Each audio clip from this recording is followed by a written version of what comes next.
Sistem Penjinak Para Dewa, Bab 131 Petualangan Dungeon Pertama. Saat kelompok Tian-Tian meninggalkan ruang bawah tanah, Lin Fan dan Rokuko berhenti mengamati mereka dan mulai membahas hal-hal yang mereka perhatikan selama penjelajahan ruang bawah tanah tersebut. Mereka telah mengamati kelompok Tian-Tian saat mereka melewati ruang bawah tanah agar mereka dapat melihat apa yang perlu diperbaiki dan apa yang dapat mereka ganti. Sepertinya tingkat kesulitannya bagus. Ini akan menarik orang-orang yang tepat yang memiliki cukup uang untuk dibelanjakan dan akan cukup mudah bagi mereka untuk mendapatkan penghasilan yang layak, kata Lin Fan. Rokuko mengeluh, tapi kalau mudah bagi mereka, maka kita tidak akan mendapatkan banyak DP. Kita harus mengganti monster-monster itu dengan monster yang lebih kuat agar kita bisa membunuh lebih banyak dari mereka dan mendapatkan lebih banyak DP. Lin Fan menamparkan bola biru itu dan berkata, membunuh, kau hanya tahu cara membunuh untuk mendapatkan DP. Tidakkah kau tahu bahwa lebih menguntungkan bagi mereka untuk tinggal di kota daripada membunuh mereka demi DP? Rokuko bertanya dengan suara bingung, bagaimana bisa lebih menguntungkan? Kita hampir tidak mendapatkan 1/10 dari apa yang akan kita dapatkan jika kita hanya membunuh mereka. Jika kita membunuh mereka semua, setidaknya kita bisa mendapatkan banyak DP untuk meningkatkan Dungeon agar bisa mendapatkan lebih banyak DP lagi. Lin Fan menggelengkan kepalanya ketika mendengar itu dan berkata sambil mendesah, kau benar-benar rabun jauh, yang kau pikirkan hanyalah apa yang bisa kau dapatkan dalam jangka pendek dan tidak merencanakan masa depan. Rokuko merasa dirinya diremehkan, jadi dia cepat-cepat berkata, kenapa begitu? Semakin kuat Dungeonnya, semakin bagus. Siapapun bisa memahami logika sederhana ini. Lin Fan terus menggelengkan kepalanya ketika mendengar ini dan berkata, jadi menurutmu hanya Dungeon yang kuatlah yang bagus. Rokuko tidak bisa mengangguk, tetapi jelas dari cara bola biru itu berkedip bahwa dia menyetujuinya. Lin Fan menghela napas dan berkata, seperti yang kukatakan, itulah sebabnya pandanganmu begitu sempit. Kau benar-benar tidak bisa melihat masa depan sama sekali. Rokuko merasa marah mendengar ini dan berkata, lalu kenapa kau tidak memberitahuku tentang rencana jangka panjangmu? Biarkan aku melihat seberapa berpandangan jauh dirimu. Lin Fan tersenyum tipis ketika mendengar ini. Baiklah, pertama-tama, menurutmu ada berapa banyak ahli di dunia ini? Jika kau memperkuat Dungeonmu, menurutmu berapa banyak orang yang akan benar-benar datang ke sana? Rokuko terkejut ketika mendengar ini, tetapi dia dengan cepat membalas, tapi masing-masing dari mereka bernilai sejumlah besar DP, jadi kita tidak membutuhkan sebanyak itu dari mereka untuk datang. Lin Fan mengangguk setuju sebelum membantah, tapi menurutmu berapa banyak yang akan datang? Ruang bawah tanah ini adalah tempat yang berbahaya dan mereka semua adalah orang-orang penting. Apakah kamu benar-benar berpikir mereka akan mempertaruhkan nyawa mereka untuk datang ke tempat seperti ini? Rokuko tetap berkata, kita hanya butuh satu orang saja untuk mendapatkan banyak DP. Jumlahnya akan jauh lebih banyak daripada yang bisa kita dapatkan dari kelompok ini selama bertahun-tahun mereka tinggal di sini. Lin Fan sekali lagi mengangguk setuju, tetapi kemudian dia berkata, bagaimanapun kau melihatnya, ini tidak dapat diandalkan, terutama karena kita tidak akan punya cara untuk mengiklankan ruang bawah tanah kita. Tanpa reputasi, tidak akan ada yang datang ke ruang bawah tanah kita sejak awal. Belum lagi siapapun yang bisa mengiklankannya akan mati karena kita akan membunuh hampir semua orang yang datang ke sini untuk DP sesuai rencanamu. Rokuko ingin mengatakan sesuatu, tetapi tidak ada kata-kata yang bisa ia gunakan untuk membantah hal ini. Lin Fan kemudian berkata, berkat promosi dari mulut ke mulut dari setiap orang yang datang ke ruang bawah tanah kami, semakin banyak orang yang datang ke kota ini.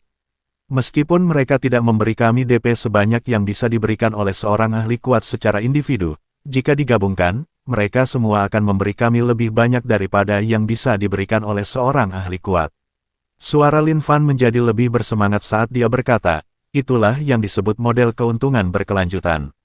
Kita harus bisa terus-menerus mendapatkan DP, bukan hanya hidup dari DP yang kita dapatkan sesekali, itu bukan gaya hidup yang sehat. Saat dia mengatakan ini, seolah-olah dia sedang mengungkit-ungkit hal-hal dari masa lalunya. Lagi pula, dia termasuk orang yang hidup dari pekerjaan paruh waktu dan menulis novel online, jadi sebagian besar waktu, dia tidak memiliki penghasilan tetap. Rokuko agak takut ketika melihat Lin Fan seperti itu, jadi dia cepat-cepat berkata, baiklah, aku mengerti. Lin Fan menyadari kesalahannya dan menenangkan diri sebelum berkata, belum lagi semua yang kita peroleh adalah keuntungan murni karena kita tidak memiliki biaya pengeluaran. Selain investasi awal mereka, sebenarnya tidak ada biaya pengeluaran lain dalam menjalankan Dungeon ini. Bahkan memanggil monster yang berpatroli di Dungeon pun tidak membutuhkan DP. Itu karena Lin Fan cukup cerdas untuk berinvestasi pada sesuatu yang disebut spawner. Meskipun hal ini membatasi jumlah monster yang dapat mereka miliki di dalam Dungeon setiap hari, cara ini jauh lebih murah daripada harus menghabiskan DP untuk mengganti semua monster yang terbunuh. Spawner tersebut memungkinkan mereka untuk memunculkan sejumlah monster tertentu per hari berdasarkan jenis spawner yang digunakan. Jadi, Lin Fan memilih spawner termurah yang tersedia di toko. Namun, yang mengejutkannya, sebagian besar makhluk lemah yang ditunjuk oleh toko itu setidaknya masih berada di alam pengumpulan Ki kedua. Itu lebih dari cukup untuk menjaga penjara bawah tanah dari para tentara bayaran. Belum lagi, gerombolan yang dipanggil oleh makhluk yang muncul tersebut bertindak seperti gerombolan biasa, sehingga mereka juga bisa menjatuhkan jarahan. Namun ada satu masalah dengan ruang bawah tanah itu. Lin Fan tidak tahu apakah barang rampasan itu bagus atau buruk menurut standar manusia. Dia bisa melihat deskripsi barang rampasan itu dengan mata penilainya, tetapi mata penilainya tidak memberitahunya nilai pasti dari barang-barang tersebut. Jadi dia tidak yakin apakah barang rampasan yang dijatuhkan di ruang bawah tanah itu bagus atau tidak. Dia harus menunggu sampai bisa berbicara dengan Tian-Tian untuk mengetahui seberapa bagus jarahan yang dijatuhkan monster-monster itu. Tetapi untuk memastikan mereka setidaknya puas, dia telah memberi mereka peti harta karun berisi slime pertama yang mereka bunuh. Dia melihat bagaimana mereka memandang taring kobold dan mengira mereka kecewa, jadi dia memilih untuk memberi mereka setidaknya peti berisi pedang agar mereka tidak merasa perjalanan ini sia-sia. Itu masih sesuatu yang bisa dia lakukan sebagai Master Dungeon. Setelah membicarakan biaya dan keuntungan, Lin Fan tiba-tiba teringat hal lain. Dia menoleh ke arah Rokuko dan menyipitkan matanya. Ketika Rokuko melihat ini, dia merasakan hawa dingin menjalar di sekujur tubuhnya yang bulat, lalu dia bertanya, apa ini? Lin Fan berkata dengan suara dingin, mengapa kau menyuruhmu mengeluarkan raungan itu? Rokuko awalnya tidak mengatakan apa-apa karena dia tidak tahu harus berkata apa, tetapi kemudian dia bersikeras dan berkata, mengapa dia tidak boleh mengaum. Mereka menyerbu wilayah Mo kecilku, jadi tentu saja dia harus menunjukkan kepada mereka siapa bosnya. Mengapa dia tidak boleh mengaum untuk menakut-nakuti mereka? Lin Fan menggelengkan kepalanya dan berkata, itu karena itu bukan wilayahnya. Kita sudah membicarakan hal ini.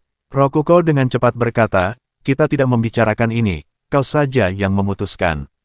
Lin Fan kemudian berkata dengan suara tegas, sudah kubilang kita tidak ingin mengalahkan semua orang yang datang. Apalagi mau terlalu kuat untuk dikalahkan oleh orang biasa, jadi dia adalah bos lantai ini. Yang perlu dia lakukan hanyalah tetap di tengah dan menunggu orang-orang kuat datang. Jika dia hanya mengaum sepanjang hari, itu akan menakut-nakuti semua calon pelanggan kita. Rokuko tidak menyerah dan berkata, tapi jika mau hanya berdiam diri di dalam rumah sepanjang hari, bagaimana dia bisa menjadi lebih kuat? Dia butuh olahraga dan pertarungan untuk menjadi lebih kuat.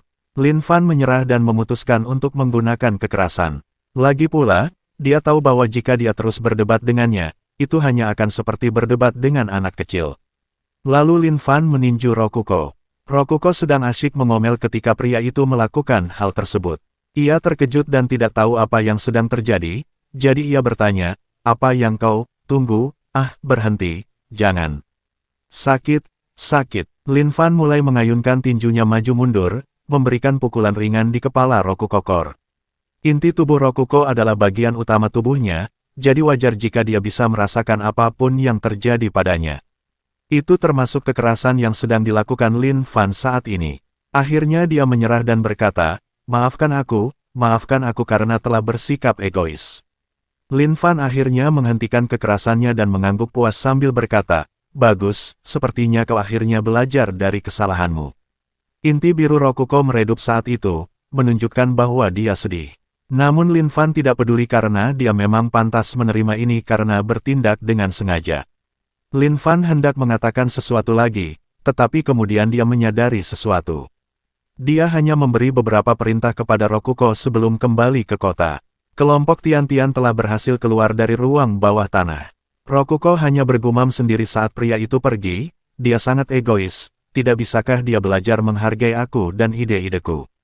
Namun kemudian semangatnya kembali menyala saat ia mengingat semua momen indah yang ia lalui bersama Lin Fan selama mendesain ruang bawah tanah ini. Jika dia bisa tersenyum, dia pasti sedang tersenyum sekarang. Hari sudah mulai gelap ketika kelompok Tian-Tian keluar dari ruang bawah tanah. Awalnya mereka tidak tahu harus pergi kemana, tetapi kemudian Lin Fan muncul dan membawa mereka ke penginapan yang telah disiapkan untuk orang luar. Ketika Tian-Tian melihat Lin Fan muncul, dia tak kuasa bertanya, "Bagaimana kau tahu kami sedang berada di luar?" Lin Fan berkata sambil tersenyum, "Aku sudah menyuruh seseorang menunggu dan mengawasi. Begitu kau keluar, mereka datang memberitahuku dan aku tidak terlalu jauh." Tian-Tian menoleh ke samping dan menyadari ada beberapa anak yang mengintip mereka. Melihat itu, dia tak kuasa melambaikan tangan kepada mereka sebelum mengikuti Lin Fan ke penginapan. Tian-Tian kemudian tak kuasa menahan diri untuk menggoda Lin Fan, "Jadi, sekarang kau mempekerjakan anak-anak untukmu."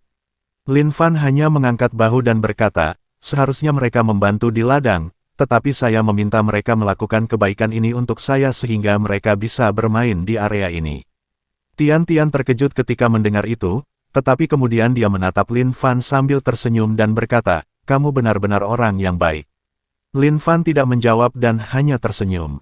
Dia sama sekali tidak terkejut dengan apa yang dikatakan Lin Fan karena ini adalah dunia kuno. Anak-anak diharapkan bekerja jika mereka dibesarkan di pertanian karena pekerjaan di ladang sangat berat dan mereka membutuhkan semua tenaga yang bisa mereka dapatkan.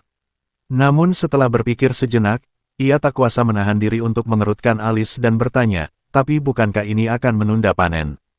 Saat tiba, mereka melewati sawah hijau yang subur, sehingga mereka tahu bahwa itu adalah musim panen.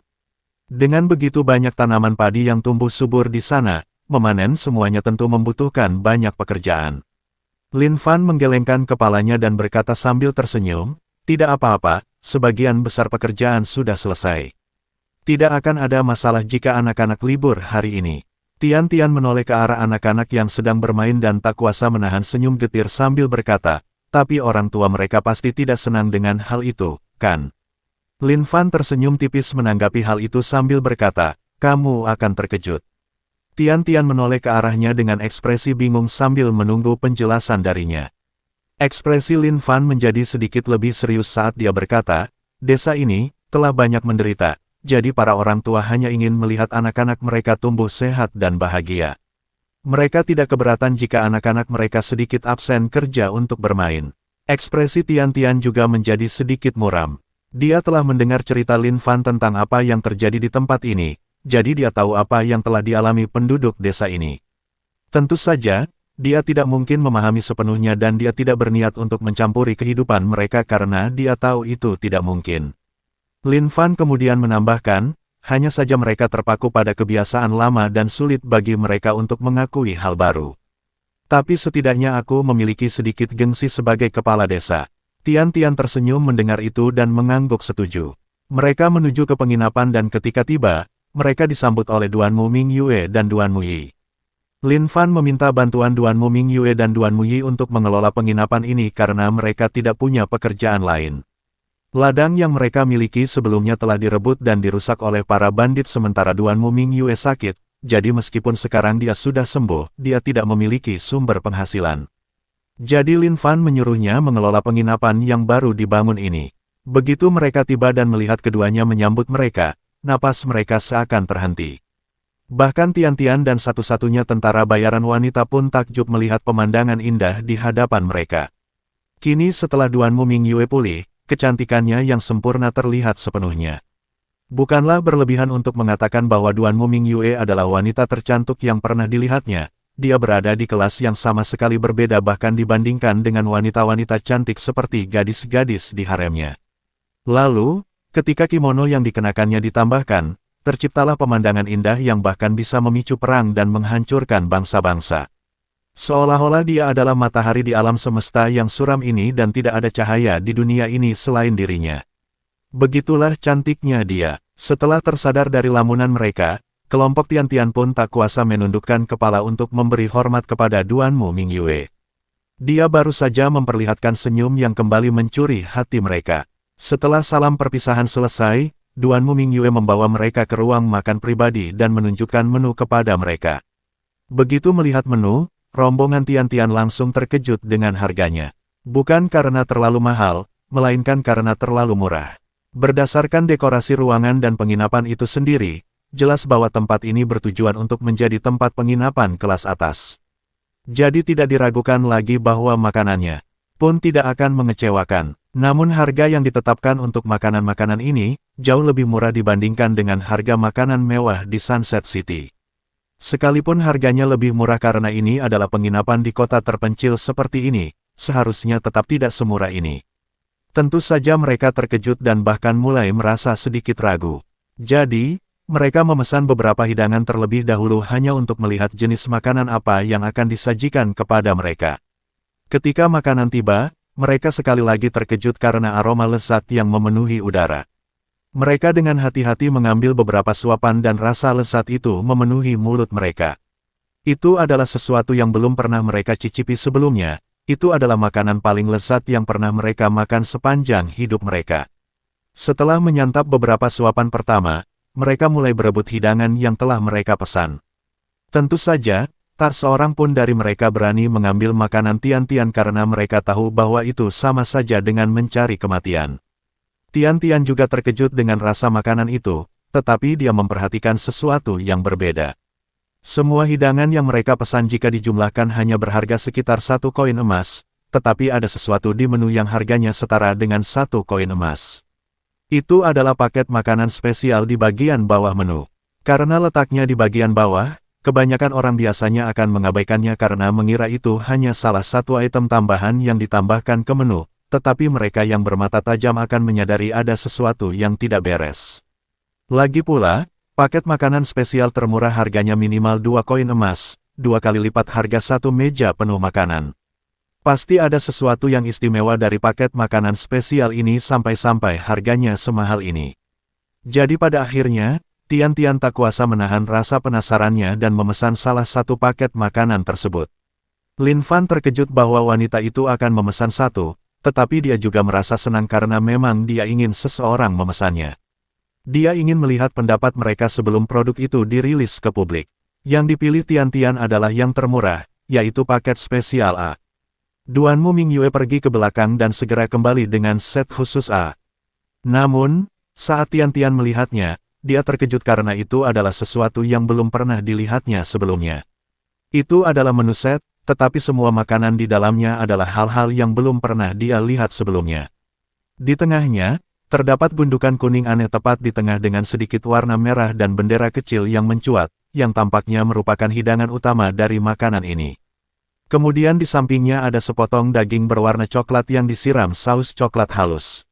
Ada juga gundukan kuning yang lebih kecil dengan sedikit warna oranye dan hijau di dalamnya, 2 potongan panjang berwarna keemasan dengan ekor merah yang menempel padanya, beberapa potongan tipis kuning yang tampak seperti digoreng, serta sebuah cangkir berisi sesuatu yang berwarna kuning dan coklat yang di atasnya terdapat sesuatu yang putih dan lembut. Dia tidak tahu apapun dari semua benda itu, tetapi dia tertarik dengan perpaduan warna di depannya. Dia menoleh ke Lin Fan dan bertanya, "Apa ini?" Lin Fan hanya berkata sambil tersenyum, "Baiklah, coba saja dan lihat sendiri." Tian-Tian mengangkat alisnya, tetapi dia tetap kembali menatap hidangan yang ada di depannya. Hal pertama yang dia coba adalah gundukan kuning besar tepat di tengah piringnya.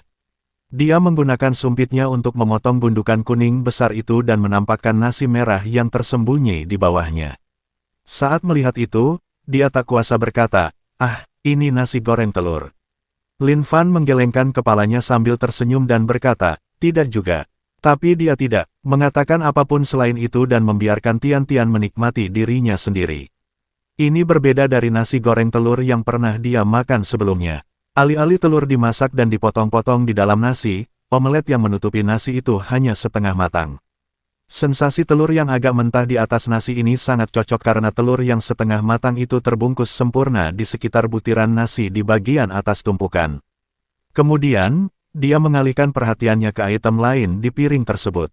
Yang pertama kali ia cicipi adalah pati daging berwarna coklat. Dia bisa tahu bahwa pati daging ini terbuat dari daging sapi, tetapi ada juga beberapa sayuran yang dicampur ke dalam pati daging itu sendiri yang membuatnya semakin juicy. Lalu ada saus di atas pati itu, kental dan lembut pada saat yang bersamaan, sangat cocok dengan kelezatan pati daging tersebut. Gundukan kuning yang lebih kecil itu adalah salad yang terbuat dari kentang dan sayuran lainnya, tetapi ada saus aneh yang menutupi salad itu yang belum pernah dia cicipi sebelumnya. Adapun benda berwarna kuning dan coklat yang ada di dalam cangkir, dia tahu itu adalah makanan penutup karena dia bisa mencium aroma manisnya. Jadi dia meninggalkan benda kuning dan coklat itu untuk terakhir, sambil mengalihkan perhatiannya ke benda-benda kuning yang panjang. Dia memutuskan untuk mencoba makhluk panjang berwarna emas dengan ekor merah terlebih dahulu karena itulah yang paling membuatnya penasaran. Dia mengambilnya dan membawanya ke mulutnya, menggigitnya dari sisi yang tidak memiliki ekor merah. Begitu dia menggigitnya, hal pertama yang dia rasakan adalah elastisitas yang kuat yang memberikan sedikit sensasi kenyal, tetapi kemudian ada daging lembut yang muncul di bawahnya. Ini adalah daging yang rasanya saja tidak ia kenali, jadi ia tak bisa menahan diri untuk tidak menatapnya. Melihat daging merah dan putih yang tersembunyi di dalam bungkusan emas itu, dia merasa bingung karena belum pernah melihat hal seperti itu sebelumnya. Namun setelah memikirkannya, dia pun terkejut karena sempat menduga apa sebenarnya isi makanan itu. Dia pernah mendengar tentang jenis daging ini sebelumnya, tetapi itu adalah sesuatu yang jauh dari tempat mereka berada, jadi dia belum pernah memakannya sebelumnya. Udang, setelah menatap benda panjang berwarna emas di sumpitnya sejenak, dia tiba-tiba menoleh ke Lin Fan dengan tatapan bertanya. Namun sebelum Lin Fan sempat berkata apa-apa, para tentara bayaran lainnya tak kuasa menahan diri untuk bertanya sesuatu. Mereka sudah mengamati Tian-Tian sejak lama karena penasaran dengan menu spesial tersebut. Lagi pula, menu ini lebih mahal daripada semua makanan yang pernah mereka makan sebelumnya, jadi mereka ingin tahu mengapa menu ini disebut menu spesial. Salah seorang dari mereka bertanya, udang. Apa itu? Tian-Tian masih menatap udang goreng di sumpitnya sambil berkata, ini adalah jenis makhluk istimewa yang hidup di laut. Ini adalah makanan khas yang biasanya hanya bisa dimakan di laut, tetapi di tempat ini. Dia tidak menyelesaikan kata-katanya, tetapi tidak perlu baginya untuk menyelesaikannya karena mereka mengerti maksudnya. Kota tempat mereka berada saat itu terletak di antara perbatasan kekaisaran dan hutan belantara, tetapi meskipun berada di perbatasan kekaisaran, kota itu masih berada tepat di tengah benua. Letaknya sangat jauh dari perairan luas, apalagi samudra. Jadi, dari mana Lin Fan mendapatkan udang ini? Tian-Tian tak kuasa menahan diri untuk tidak melirik Lin Fan dengan tatapan bertanya. Lin Fan hanya mengangkat bahu dan berkata, saya punya koneksi. Tian-Tian jelas ingin terus bertanya, tetapi karena Lin Fan tidak mau memberitahunya apapun, dia harus menghormatinya. Bukan hanya karena dia mencintainya, tetapi juga karena ini adalah sesuatu yang dianggap profesional. Mereka yang menjalankan bisnis semuanya memiliki rahasia bisnis mereka sendiri, dan dianggap sebagai strategi bisnis yang jahat jika mereka mengorek rahasia tersebut. Jadi wajar saja dia harus mempertimbangkan reputasi persekutuan tentara bayaran dan membiarkannya begitu saja. Namun hal itu benar-benar menghantui pikirannya karena dia tidak bisa memahami bagaimana pria itu melakukannya. Akhirnya, hanya tersisa 2 item terakhir di piringnya. Dibandingkan dengan yang lain, stik kuning itu tampaknya tidak terlalu istimewa, tetapi tetap enak. Jelas bahwa itu adalah bagian utama dari paket makanan dan harus dimakan bersama yang lain. Tetapi dia sudah menghabiskan semuanya, jadi dia hanya bisa memakannya sendiri. Tentu saja, saus merah yang juga disertakan benar-benar memberikan cita rasa yang luar biasa. Lalu akhirnya ada benda berwarna kuning dan coklat di dalam cangkir itu. Dia tahu itu adalah makanan penutup karena aromanya yang manis, jadi dia menyimpannya untuk dimakan terakhir.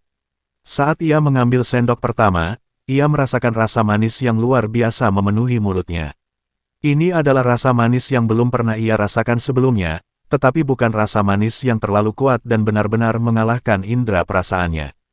Itu adalah rasa manis yang kuat yang membangunkan setiap indera perasaannya, memberinya perasaan bahwa dia akhirnya memahami apa arti manis yang sebenarnya. Namun, suapan kedua tidak semanis sebelumnya. Rasanya masih manis, tetapi tidak ada rasa manis yang kuat seperti sebelumnya. Bahkan ada sedikit rasa pahit yang membantu meningkatkan rasa manis dari benda kuning lembut ini. Ini adalah cara yang sempurna untuk mengakhiri santapan ini. Setelah selesai makan, Tian-Tian hanya bisa menatap piring kosong di depannya dengan tatapan hampa. Dia merasa telah menyelesaikannya terlalu cepat dan dia masih menginginkan lebih.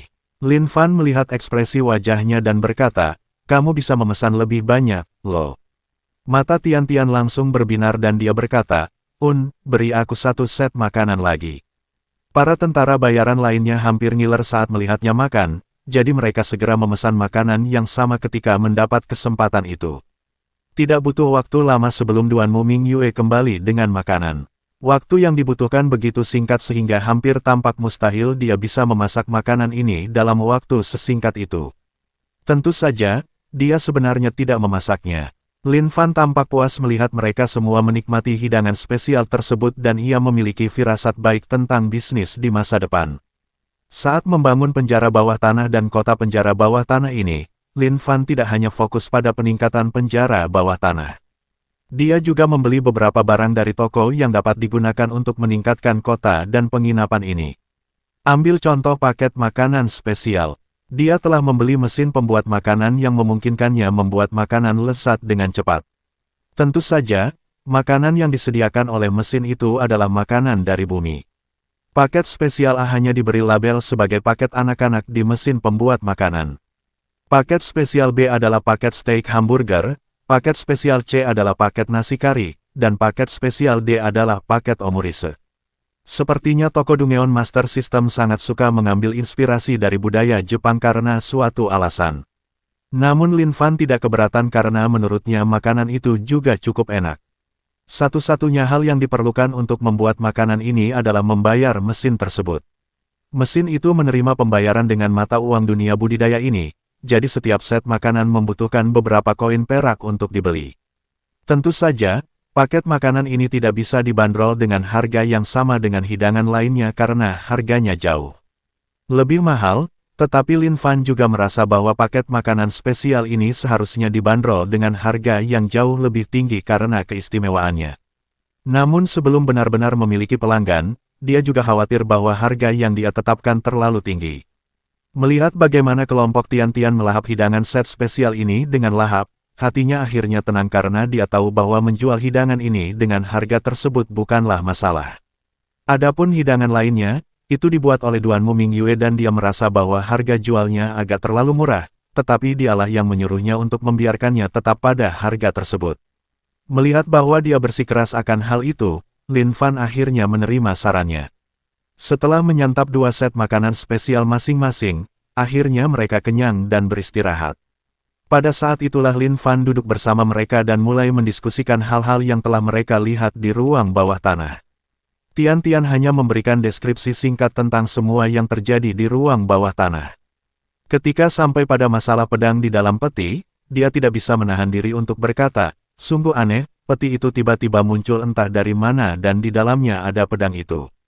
Selain itu, pedang itu, sungguh luar biasa. Pedang itu memotong makhluk-makhluk berbentuk bola itu seolah-olah mereka bukan apa-apa, seperti memotong mentega dengan pisau panas." Lin Fan membiarkannya berbicara sebentar sebelum mengalihkan topik ke sesuatu yang penting baginya, bagaimana dengan barang-barang lain yang kau dapatkan? Bagaimana perbandingannya dengan taring dan botol cairan yang kau terima? Tian-Tian sedikit tenang ketika mendengar itu. Setelah berpikir sejenak, dia mengeluarkan taring yang didapatnya dari ruang bawah tanah dan meletakkannya di depan Lin Fan. Ketika Lin Fan melihat ini, dia mau tak mau bertanya, bukankah ini hanya taring biasa? Tian-Tian menjadi gelisah ketika mendengar ini dan dengan cepat berkata, tidak bisakah kau merasakan energi yang keluar darinya? Energi itu berada di alam pengumpulan Qi ketiga. Selama ini digunakan untuk menciptakan senjata, itu akan menjadi senjata yang ampuh. Tian-Tian sedikit tenang setelah mengatakan itu dan berkata, jika ini terjual, harganya akan cukup bagus. Lin Fan melihat betapa gembiranya Tian-Tian dan dia merasa jauh lebih lega. Tampaknya, bahkan tanpa pedang, taring para kobold sudah cukup untuk menarik orang-orang ke kota bawah tanah ini. Lalu dia bertanya, bagaimana dengan cairan dari makhluk berbentuk bola itu? Apakah itu akan laku? Tian-Tian ragu-ragu kali ini. Dia terdiam sejenak, tetapi dia tidak menjawab pertanyaan itu saat dia bertanya, bagaimana rencanamu untuk mengatur ruang bawah tanah ini? Lin Fan mengerutkan alisnya ketika mendengar itu sebelum bertanya, "Mengapa kau menanyakan ini?" Tian Tian mengeluarkan sebotol cairan itu dan meletakkannya di atas meja sebelum berkata, "Ini adalah zat berbahaya dan tanpa peraturan yang tepat, ini bisa menimbulkan bahaya." Kemudian setelah jeda, dia menoleh ke Lin Fan dengan tatapan serius dan bertanya, "Bagaimana menurutmu jika Guild Tentara Bayaran mengendalikan ruang bawah tanah ini?" Lin Fan mengerutkan alisnya ketika mendengar ini, tetapi setelah terdiam sejenak, dia menggelengkan kepalanya dan berkata, "Tidak, ruang bawah tanah ini milik kota dan tidak ada yang bisa mengaturnya." Tian Tian semakin mengerutkan alisnya ketika mendengar ini dan berkata, "Apakah kau yakin ingin tetap pada keputusan itu?" Lin Fan mengangguk dan berkata, "Ya, ruang bawah tanah ini akan menyediakan kebutuhan kota, jadi kita tidak bisa membiarkan siapapun mengaturnya." Tian Tian menatap ekspresi serius Lin Fan sejenak sebelum menghela napas, "Kau mungkin akan menyesali keputusan itu suatu hari nanti." Lin Fan menghela napas, sambil berkata, "Mungkin, tapi itu akan terjadi ketika kota ini jauh lebih maju dan kehidupan mereka jauh lebih damai. Saat itu, semua ini akan sepadan." Tian Tian menatap Lin Fan sejenak dalam diam sebelum mengangguk sebagai jawaban. Namun setelah hening sejenak, dia menambahkan, "Ya, bukan berarti kita tidak bisa bekerja sama meskipun kita tidak bisa mengatur penjara bawah tanah ini. Setidaknya, itu akan memberikan semacam perlindungan bagi tempat ini. Ini adalah kompromi terbesar yang bisa dilakukan Tian Tian. Lagi pula, dia harus memikirkan keuntungan dari persekutuan tentara bayaran yang diwakilinya. Dia tidak bisa begitu saja menyerahkan kendali penuh atas ruang bawah tanah kepada Lin Fan karena itu akan merugikan keuntungan persekutuan tentara bayaran. Jadi, dia bisa mengalah dan bekerja sama dengan Lin Fan dan kota yang dipimpinnya. Dia menyadari bahwa bukan hanya ruang bawah tanah yang akan menarik orang ke sini, tetapi juga kota ini, atau lebih tepatnya penginapan ini. Dia tahu bahwa sebuah kota tidak bisa hanya tumbuh dari keberadaan penjara bawah tanah ini. Tanpa fasilitas yang memadai untuk menampung pertumbuhan ini, kota ini akan hancur dan tidak akan ada cara untuk mengatur penjara bawah tanah tersebut. Semua ini hanya akan menciptakan kekacauan di daerah sekitarnya dan akhirnya menyebabkan penjara bawah tanah itu menjadi daerah liar. Tanpa fasilitas yang memadai, tidak akan ada orang yang layak datang ke sini dan tidak ada sekte atau organisasi yang dapat memperoleh keuntungan dari tempat ini. Satu-satunya pihak yang dapat memperoleh manfaat dari tempat ini adalah sekte iblis atau organisasi kriminal. Jadi itulah mengapa Lin Fan layak bekerja sama dengan persekutuan tentara bayaran. Itu semua karena fasilitas yang telah ia siapkan untuk kota ini. Jika tidak ada Lin Fan, mereka harus mengerahkan banyak upaya hanya untuk mengelola kota ini dan itu akan mengurangi nilai yang dimiliki kota ini. Jadi lebih baik bagi mereka untuk bekerja sama dengan Lin Fan dan membiarkan penduduk kota yang mengelolanya. Lin Fan juga menyadari hal ini dan dia mengangguk setuju. Setelah itu, keduanya membahas lebih detail tentang bagaimana kerja sama tersebut akan berjalan. Diskusi berlangsung bolak-balik, tetapi pada akhirnya, keduanya berhasil mendapatkan apa yang mereka inginkan dan merasa puas dengan hasilnya. Karena makan dan diskusi mereka sudah selesai, tidak banyak lagi yang bisa mereka lakukan. Pada saat itulah Duanmu Mingyue menyarankan, "Bagaimana kalau Anda mencoba pemandian luar ruangan kami?" "Pemandian luar ruangan?" tanya Tian Tian dengan suara bersemangat, "Di sini ada sumber air panas." Duanmu Mingyue mengangguk dan berkata, "Baru ditemukan belum lama ini, tetapi kami sudah menggunakannya untuk membangun pemandian umum agar kalian semua dapat menikmatinya." Mata Tian Tian berbinar saat mendengar itu. Sudah lama sekali ia tidak bisa berendam di bak mandi yang layak, dan itu menunjukkan betapa langkanya bak mandi di luar ruangan seperti ini. Itulah sebabnya dia terkejut menemukan pemandian luar ruangan seperti ini di kota terpencil seperti ini. Tentu saja, itu tidak menghentikan dia untuk menikmatinya. Tanpa ragu-ragu, dia langsung menuju pemandian bersama satu-satunya tentara bayaran wanita lainnya. Para tentara bayaran pria saling pandang sebelum dengan penuh semangat menuju ke pemandian umum. Lin Fan tidak melewatkan kesempatan ini dan dia mengikuti mereka. Tian Tian adalah wanitanya, bukan berarti dia bisa membiarkan apapun terjadi padanya. Jadi, selain upaya mengintip, pemandian itu cukup tenang. Ketika para tentara bayaran pria keluar, mereka hampir diseret keluar oleh Lin Fan. Di sisi lain pemandian, Tian Tian tampak sangat segar setelah mandi. Dia hampir tampak seperti bersinar, membuatnya tampak lebih cantik. dari biasanya. Namun hal itu juga berkaitan dengan air yang dia gunakan untuk mandi. Tidak ada mata air panas alami di daerah ini, jadi mata air panas ini sebenarnya dibuat oleh Lin Fan. Lebih tepatnya, bukan dibuat oleh Lin Fan, melainkan dibeli dari Dungeon Master System. Karena kota itu juga merupakan bagian dari ruang bawah tanah, barang-barang yang dibeli Lin Fan dari Dungeon Master System juga dapat ditempatkan di kota tersebut. Jadi Lin Fan membeli ini untuk penginapan agar penginapan tersebut memiliki keistimewaan yang akan menarik orang untuk datang.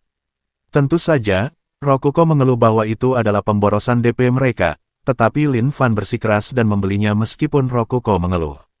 Melihat Tian-Tian sekarang, dia merasa bahwa pembelian ini benar-benar sepadan. Namun, sebagai mata air panas yang berasal dari Dungeon Master System, jelas ini bukan mata air panas biasa. Ini adalah mata air panas yang memiliki efek mempercantik khusus dan efek kesehatan ringan. Air tersebut akan meningkatkan kesehatan orang yang mandi di dalamnya sekaligus membuat kulit menjadi jauh lebih indah. Tian-Tian juga menyadari hal ini ketika dia keluar dari kamar mandi. Dia tak kuasa menatap dirinya sendiri di cermin sambil berkata, "Ini, bagaimana kulitku bisa menjadi begitu halus?" Duanmu Ming Yue menjelaskan, air panas di tempat kami memiliki efek mempercantik dan sedikit efek kesehatan. Tian-Tian awalnya tampak tidak percaya, tetapi setelah melihat kulitnya, dia tidak punya pilihan selain mempercayainya. Kemudian dia menoleh dan menatap Lin Fan dengan tajam sambil berkata dengan suara getir, "Kau memiliki hal-hal baik seperti itu dan kau tidak memberitahuku tentangnya." Lin Fan hanya tersenyum getir dan tidak berkata apa-apa. Dia tahu bahwa wanita bisa menjadi tidak rasional dalam hal produk kecantikan. Itu terjadi di dunianya sebelumnya dan tentu saja terjadi di dunia ini. Jadi dia tahu bahwa jawaban terbaik adalah tidak menjawab sama sekali karena dia tahu bahwa wanita itu hanya ingin mengeluh. Seperti yang diperkirakan, Tian-Tian menyerah padanya dan mengalihkan perhatiannya ke hal lain yang dia temukan. Di luar pemandian terdapat area istirahat, dan di area istirahat ini, terdapat banyak hal aneh yang belum pernah dilihatnya sebelumnya. Terdapat beberapa kursi empuk satu tempat duduk yang berjajar rapi, ada sebuah kotak logam besar dengan jendela tembus pandang di tengahnya dan beberapa botol di belakangnya, serta sebuah meja aneh dengan jaring di tengahnya. Dia tidak tahu apa benda-benda itu, tetapi dia merasa tertarik padanya. Hal pertama yang ia perhatikan adalah kotak logam besar dengan jendela tembus pandang karena itu adalah hal paling aneh di tempat peristirahatan ini. Dia memeriksanya dengan cermat dan menemukan ada celah untuk memasukkan koin. Kemudian dia melihat melalui jendela dan menemukan ada harga yang tertera di bawah setiap botol yang diletakkan di balik jendela kaca. Harga setiap botol tidak terlalu mahal, jadi dia memutuskan untuk mencobanya dan memasukkan beberapa koin ke dalam slot yang telah disiapkan.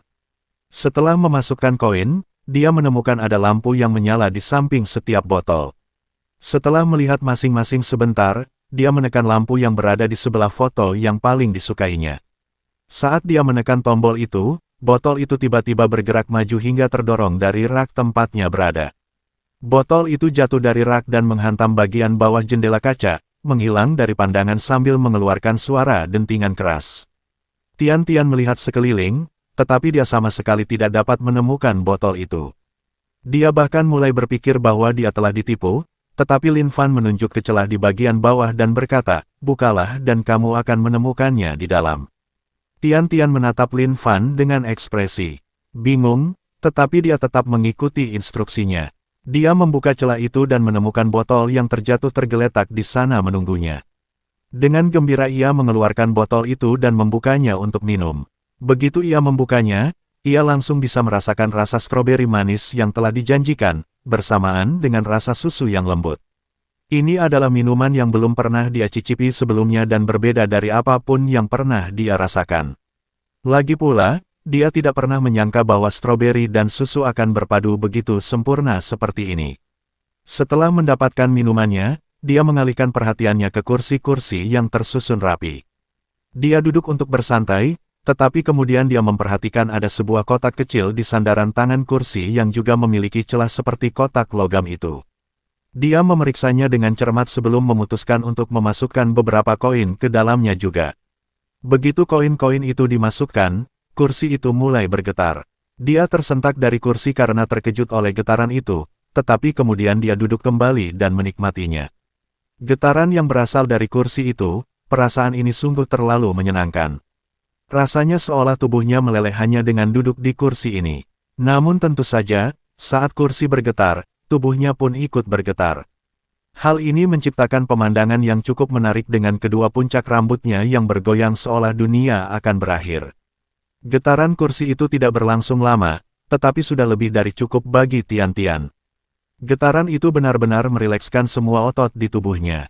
Satu-satunya hal yang tersisa untuk dia jelajahi adalah meja dengan jaring di tengahnya. Ini adalah sesuatu yang tidak bisa dia pahami sendiri, jadi Lin Fan berinisiatif datang dan menjelaskannya padanya. Itu setelah dia mengurus para tentara bayaran pria yang menatapnya dengan tatapan mesum. Dia menjelaskan aturan permainan kepadanya sebelum bermain bersama. Lin Fan tak bisa menahan diri untuk tidak terganggu oleh goyangan lembah tempat tinggalnya, tetapi karena dia adalah seseorang yang sudah tahu cara bermain, dia tetap menang pada akhirnya. Tian-Tian memasang ekspresi tidak senang karena kalah, tetapi kegembiraan di matanya tak bisa disembunyikan. Jelas sekali dia sangat menikmati permainan ini. Jadi Lin Fan terpaksa memainkan beberapa ronde lagi dengannya. Akhirnya, ketika dia lelah, dia menyerahkan meja itu kepada tentara bayaran lain yang telah menunggu giliran mereka. Mereka berdua duduk di kursi pijat dan Lin Fan bertanya kepada Tian-Tian, "Bagaimana menurutmu? Apakah ini akan berhasil?" Tian-Tian melihat semua hal yang telah dia uji dan termenung. Penginapan ini, sungguh berbeda dari apapun yang pernah dilihatnya sebelumnya. Setelah terdiam sejenak, dia mengangguk dan berkata, "Ya, ini akan berhasil." Lin Fan memperlihatkan senyum bahagia mendengar hal itu. Sepertinya rencananya berjalan sempurna. Setelah mereka selesai memeriksa ruang bawah tanah, Tian-Tian hanya membutuhkan waktu 2 minggu untuk kembali dengan staf dari persekutuan tentara bayaran. Namun, itu saja sudah sangat mengejutkan. Lagi pula, butuh waktu seminggu untuk kembali ke Sunset City dan seminggu lagi untuk kembali ke kota itu. Jadi ini berarti Tian-Tian belum menghabiskan waktu di kota matahari terbenam dan memaksa orang-orang yang dibawanya untuk bergegas kembali ke kota matahari terbenam dan kembali ke kota tersebut. Ketika mereka tiba, Lin Fan dapat melihat betapa lelahnya semua orang, jadi dia segera menyuruh seseorang membawa mereka ke penginapan agar mereka bisa beristirahat. Namun, Tian-Tian menolak pergi ke penginapan, dia bersikeras untuk melihat lokasi baru cabang persekutuan tentara bayaran yang telah disiapkan Lin Fan untuk mereka. Melihat bagaimana wanita itu tidak mau menerima penolakan, Lin Fan tidak punya pilihan selain diseret ke gedung itu olehnya. Ini adalah bangunan besar yang dibangun Lin Fan bersama para penduduk desa selama 2 minggu terakhir. Karena sebagian besar panen sudah selesai, penduduk desa senang melakukan ini karena ini adalah sesuatu yang bisa mereka lakukan. Belum lagi, dengan adanya cabang persekutuan tentara bayaran di sini, tempat ini akan jauh lebih aman bagi mereka.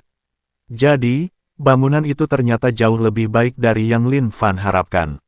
Saat Tian-Tian masuk, dia takjub melihat betapa bagusnya bangunan ini. Bangunan ini memiliki 3 lantai dan menempati area yang lebih luas daripada cabang di kota matahari terbenam. Bangunan ini dibangun tepat di pusat kota yang baru, di samping balai kota baru yang telah mereka bangun, sehingga dapat dianggap sebagai lokasi terbaik yang ditawarkan kota tersebut. Meskipun tidak sedekat dengan ruang bawah tanah seperti yang diinginkan Tian-Tian. Namun demikian, dia bisa merasakan ketulusan yang dituangkan ke dalam bangunan ini dan dia bukanlah orang yang tidak tahu berterima kasih. Setelah selesai menjelajahi seluruh bangunan, dia mengangguk puas dan bergegas kembali ke penginapan. Lin Fan memiliki firasat buruk ketika melihat ini, tetapi dia tetap mengikutinya dari belakang. Begitu tiba di penginapan, dia langsung menerobos masuk ke ruang makan tempat para staf persekutuan tentara bayaran baru saja duduk untuk makan setelah mandi. Saat mereka melihatnya, mereka memiliki firasat buruk yang sama seperti yang dialami Lin Fan. Tian-Tian memandang mereka dan berkata, "Apa yang kalian tunggu-tunggu? Bangunannya sudah siap, ayo kita pasang." Ekspresi semua orang berubah muram ketika mendengar hal ini. Mereka sudah menduga hal ini akan terjadi begitu melihat betapa gembiranya Tian-Tian, tetapi perjalanan mereka memang benar-benar berat. Mereka tidur sesedikit mungkin agar bisa sampai ke kota lebih cepat. Itulah yang memungkinkan mereka menyelesaikan perjalanan hanya dalam 6 hari. Tian-Tian telah tinggal di kota matahari terbenam selama 2 hari untuk mempersiapkan semuanya, jadi dia harus bergegas kembali dalam 6 hari dan bergegas ke sini dalam 6 hari pula. Seharusnya, dialah yang paling lelah, tetapi sekarang justru dialah yang paling berenergi. Karena mereka tahu bahwa mereka tidak bisa membujuknya untuk berubah pikiran, satu-satunya hal yang bisa dilakukan orang-orang ini adalah menatap Lin Fan dengan tatapan memohon. Semua orang tentu sudah mendengar tentang hubungan antara Tian Tian dan Lin Fan, itu memang sebuah kisah yang cukup menarik di kota matahari terbenam. Lagi pula, Tian Tian terkenal karena satu hal, yaitu pilihannya dalam memilih pria. Atau lebih tepatnya, standar pria yang sangat tinggi yang dia tetapkan. Sebagai resepsionis cantik di persekutuan tentara bayaran, tentu saja sudah banyak pria yang mencoba mendekati Tian Tian sebelumnya. Namun, seberapapun baiknya kualitas yang mereka miliki, belum pernah ada yang berhasil. Jadi, ketika berita bahwa Tian Tian sebenarnya sedang bersama seseorang tersebar, awalnya tidak ada yang bisa mempercayainya. Mereka tidak mengerti apa yang dilihat Tian Tian pada Lin Fan, iya, dia memang cukup tampan, mereka harus mengakui itu. Tapi selain itu, sepertinya dia tidak punya banyak kelebihan, iya, dia juga kuat dan dia sudah menunjukkannya kepada semua orang di persekutuan tentara bayaran. Lalu ada toko miliknya, toko yang perlahan-lahan menjadi terkenal di Sunset City.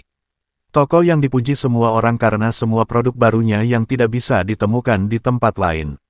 Jadi dia punya penampilan menarik, kekuasaan, dan uang, mungkin tidak sulit untuk memahami mengapa wanita itu tertarik padanya. Lin Fan melihat ini dan menggelengkan kepalanya sambil tersenyum getir sebelum maju dan berkata, aku yakin semua orang lelah. Setelah perjalanan panjang mereka, bagaimana kalau kita makan dulu sebelum mulai bekerja? Lalu dia masuk dan memegang pinggang Tian Tian sambil berkata, aku yakin kau pun pasti lelah, kan? Tian Tian menatap Lin Fan dengan tatapan enggan, tetapi dia tahu bahwa Lin Fan benar. Dia memang lelah, tetapi adrenalin mengalir deras dalam tubuhnya, membuatnya enggan untuk berhenti. Namun, bukan berarti semua orang lain sama. Jika dia memaksa mereka bekerja tanpa makan atau istirahat terlebih dahulu, maka kemungkinan besar akan terjadi insiden. Karena itu, Tian Tian akhirnya mengalah dan duduk untuk makan bersama yang lain. Melihat itu, semua orang menatap Lin Fan dengan tatapan penuh rasa terima kasih sebelum kembali melanjutkan makan mereka. Tentu saja, waktu luang mereka tidak berlangsung lama. Begitu mereka selesai makan, Tian Tian segera menarik mereka semua ke gedung cabang persekutuan tentara bayaran yang baru dan mulai menyuruh mereka bekerja. Ada banyak hal yang perlu disiapkan dan banyak dokumen yang perlu diatur, tetapi mereka hanya membutuhkan 1 hari untuk menyelesaikan semuanya. Untungnya, keesokan harinya, para tentara bayaran mulai berdatangan. Setelah mengkonfirmasi detail ruang bawah tanah tersebut, persekutuan tentara bayaran di kota matahari terbenam telah. Mereka mulai menyebarkan informasi tentang ruang bawah tanah itu kepada tentara bayaran mereka. Tidak butuh waktu lama bagi orang-orang untuk menyadari keuntungan yang bisa mereka peroleh dari kesempatan ini, sehingga ada tentara bayaran yang dengan cepat mengumpulkan perbekalan dan menuju ke sana. Ketika mereka tiba, mereka terkejut dengan kota yang mereka lihat. Mereka mengira harus menderita tinggal di desa terpencil selama beberapa hari sambil menjelajahi ruang bawah tanah, tetapi mereka tidak pernah menyangka akan ada kota yang begitu maju di tempat ini. Tentu saja, bukan berarti mereka tidak senang dengan hal itu. Bahkan harga-harga di kota itu jauh lebih baik daripada yang mereka perkirakan. Kemudian ada cabang baru persekutuan tentara bayaran yang didirikan di sini. Mereka mendapati bahwa cabang ini bahkan lebih besar daripada cabang di Sunset City dan memiliki fasilitas yang sama bagusnya. Mereka bahkan terkejut melihat Tian Tian juga ada di sini. Tian Tian telah dikirim ke sini sebagai manajer cabang sementara baru dari persekutuan tentara bayaran ini karena dialah yang memiliki hubungan paling dekat dengan Lin Fan. Persekutuan tentara bayaran mempercayainya untuk berkomunikasi dengan penduduk kota dan memastikan semuanya berjalan lancar. Ketika Lin Fan memasuki persekutuan tentara bayaran, dia mendapati bahwa sudah banyak orang yang berkeliaran. Suasananya hampir sama ramainya dengan persekutuan tentara bayaran di kota matahari terbenam. Tentu saja dia senang melihat ini karena itu berarti rencananya berjalan lancar. Namun, matanya yang tajam menangkap bahwa beberapa dari mereka memiliki aura yang aneh. Jika dugaannya tidak salah, orang-orang ini seharusnya bukan tentara bayaran, melainkan orang-orang yang dikirim dari berbagai keluarga dan organisasi untuk menyelidiki tempat ini. Mereka seharusnya juga telah mendengar desas-desus tentang ruang bawah tanah itu dan merasakan peluang menghasilkan uang yang datang bersama ruang bawah tanah ini.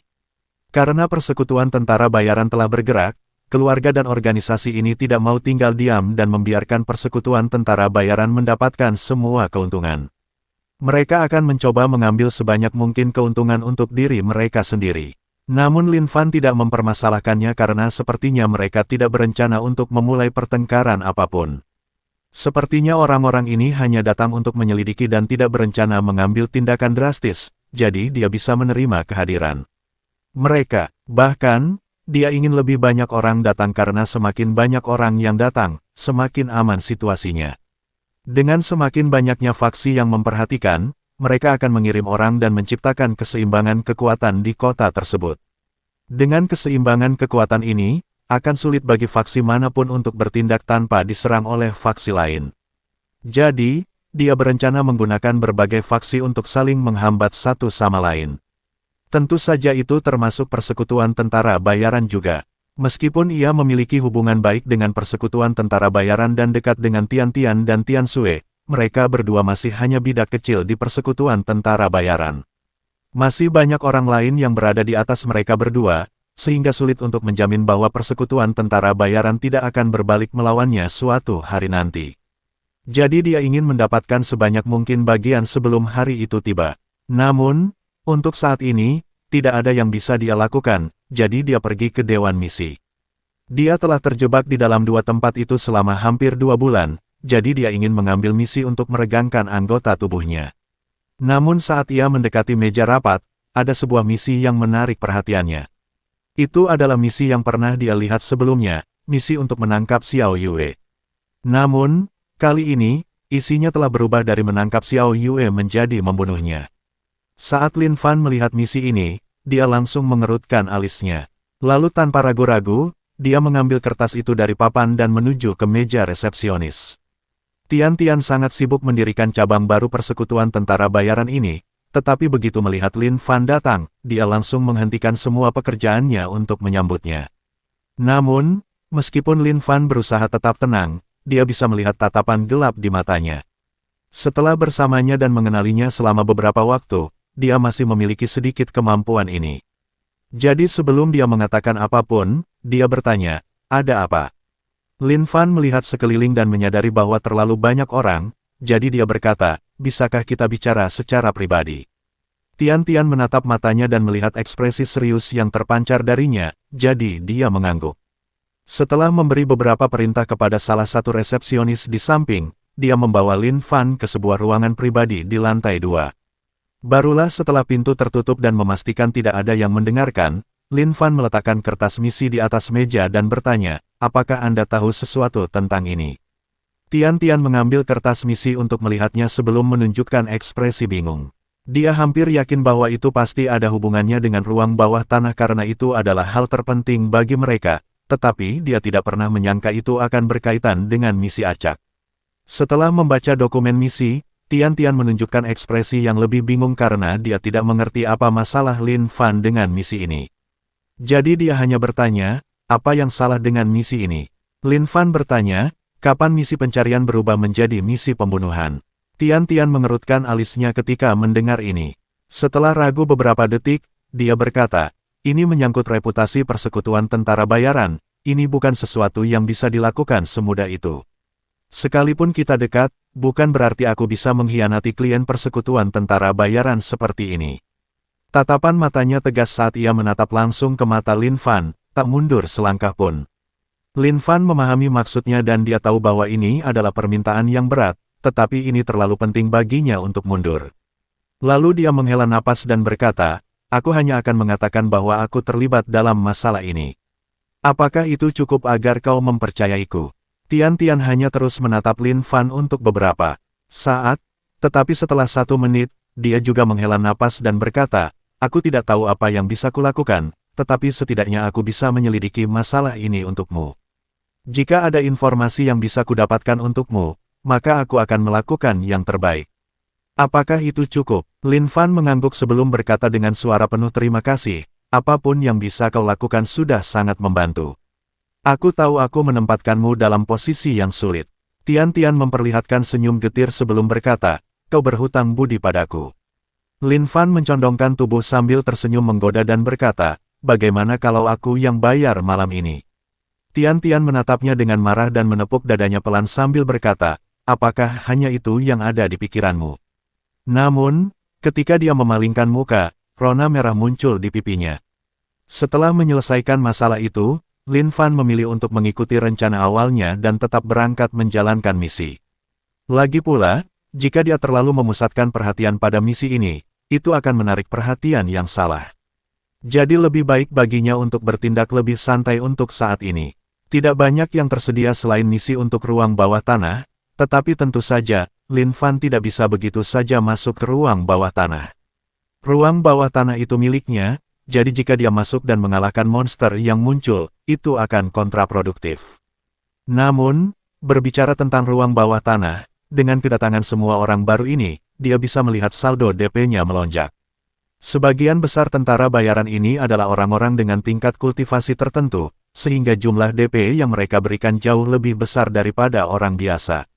Dengan semua tentara bayaran ini di sini, hanya butuh beberapa hari baginya untuk mendapatkan kembali semua DP yang telah dia habiskan untuk merenovasi ruang bawah tanah dan kota. Setelah semua itu didapatkan kembali, yang tersisa hanyalah baginya untuk menunggu dan meraih keuntungan. Tentu saja, dia juga perlu menggunakan sebagian DP yang dia peroleh untuk memperluas ruang bawah tanah dan membuatnya lebih baik lagi agar menarik lebih banyak orang. Tetapi Lin Fan sudah memiliki rencana untuk itu, jadi yang dia lakukan hanyalah menunggu DP yang dibutuhkan untuk melakukan perluasan tersebut. Misi yang akhirnya dipilih Lin Fan adalah misi membasmi monster. Karena ada cabang baru persekutuan tentara bayaran yang muncul di area ini, misi-misi yang ada di sekitar area tersebut juga dipindahkan ke sini. Sebelumnya, semua misi tersebut diberikan kepada cabang kota Matahari Terbenam karena itu adalah cabang terdekat dengan desa-desa yang mengajukan permintaan tersebut. Namun, karena sebagian besar permintaan tersebut untuk daerah terpencil dan bayarannya tidak terlalu tinggi, permintaan tersebut hampir tidak pernah dipenuhi. Sekarang, dengan adanya cabang di kota ini yang jauh lebih dekat dengan desa-desa tersebut daripada Sunset City, dan juga menarik sejumlah pedagang yang cukup banyak, hal ini memecahkan masalah besar bagi persekutuan tentara bayaran. Misi yang diemban Lin Fan adalah meminta bantuan untuk memburu makhluk roh tipe rubah yang telah mencuri ternak dari sebuah desa. Makhluk itu sudah berada di sekitar desa selama lebih dari setahun, sehingga penduduk desa sudah cukup tahu tentang jenis makhluk itu dan tingkat kultivasinya. Hanya saja, belum pernah ada yang mengambil misi ini, jadi penduduk desa harus hidup berdampingan dengan makhluk roh berwujud rubah ini untuk waktu yang sangat lama. Namun, semua itu sudah teratasi sekarang karena Lin Fan telah menerima misi tersebut. Lagi pula, Lin Fan sekarang adalah kultivator alam pengumpul Ki tinggi dan binatang roh rubah diperkirakan tidak lebih dari alam pengumpul Ki kedua.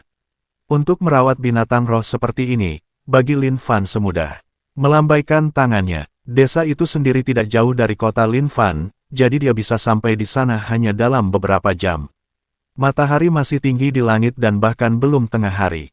Ketika Lin Fan tiba, penduduk desa dan kepala desa langsung menyambutnya karena bagi mereka, dia adalah penyelamat mereka.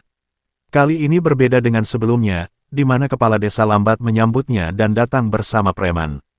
Kali ini, desa yang mengajukan permintaan itu hanyalah sebuah desa sederhana. Setelah ia tiba, kepala desa langsung berkata, "Tuan tentara bayaran, sungguh suatu berkah Anda telah datang.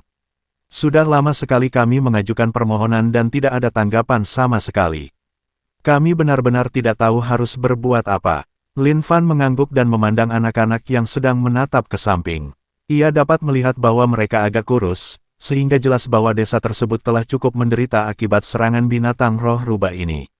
Lin Fan menoleh ke kepala desa dan berkata, "Baiklah, aku akan melakukan apa yang aku bisa.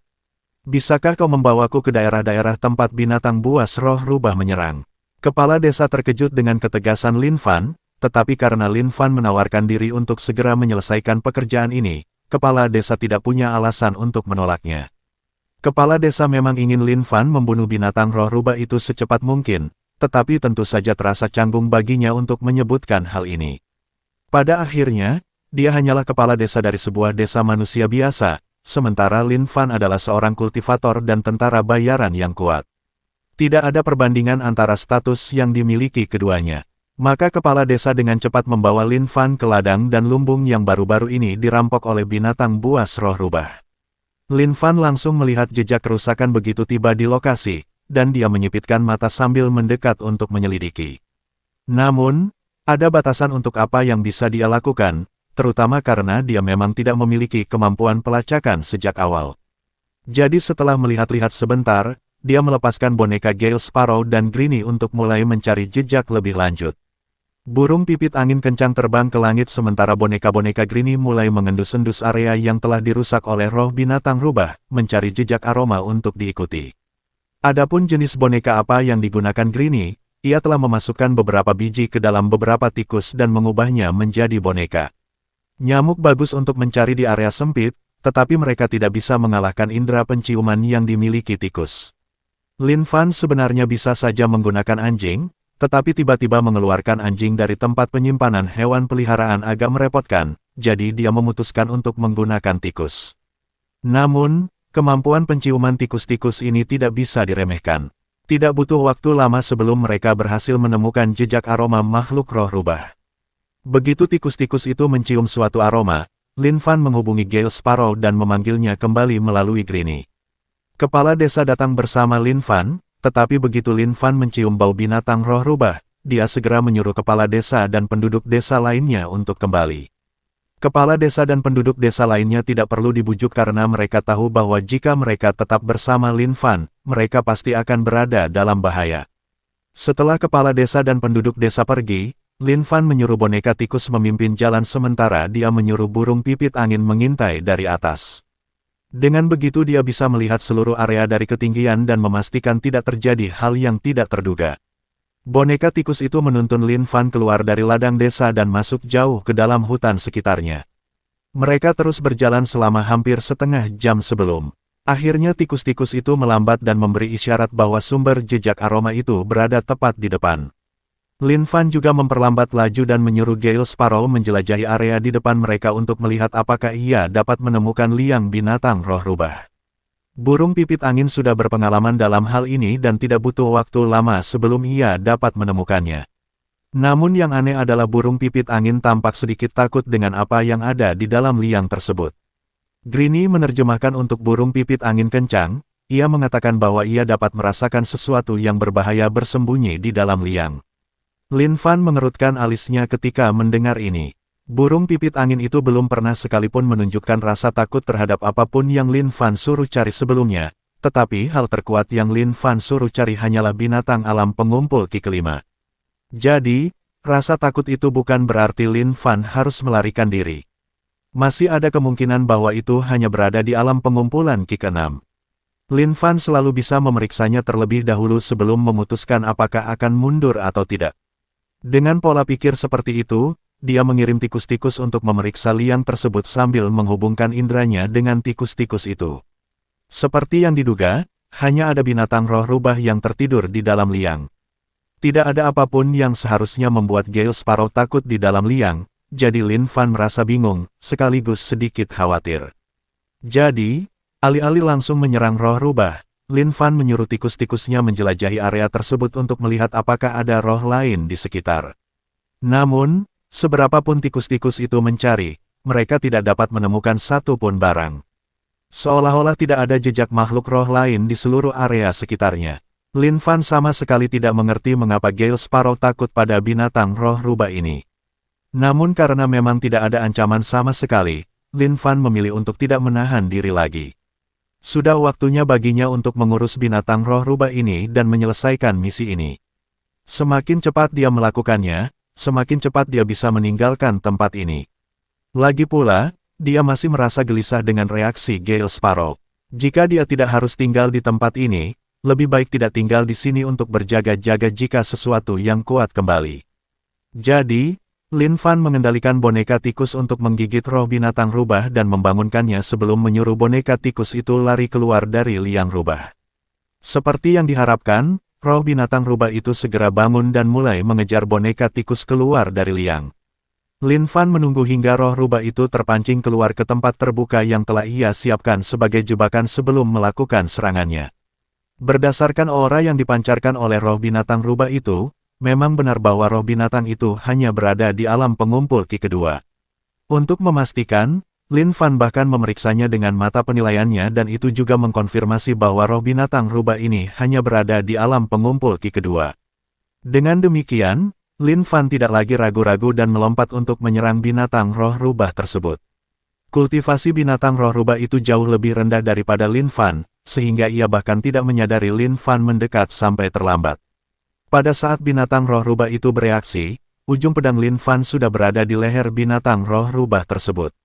Ia mencoba melawan balik dengan energi spiritualnya, tetapi terdapat perbedaan besar dalam kultivasi antara kedua pihak. Maka pedang Lin Fan segera menembus energi spiritual yang telah dikumpulkan oleh binatang roh rubah sebagai perisai.